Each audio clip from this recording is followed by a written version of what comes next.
نحن ونصلی علی سیدن کریم اما بعد فاعوذ باللہ من الشیطان الرجیم بسم اللہ الرحمن الرحیم۔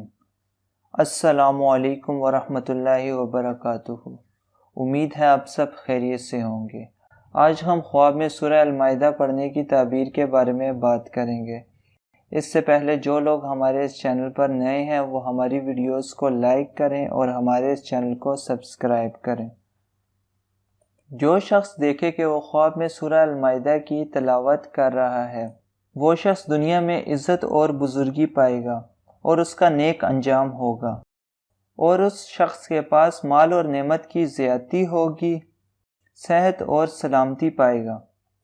یہاں پر ہماری ویڈیو کا اختتام ہوتا ہے، تو آپ ہمارے چینل کو سبسکرائب کریں، ہماری ویڈیوز کو لائک کریں اور اپنے دوستوں کے ساتھ شیئر کریں۔ شکریہ، خدا حافظ۔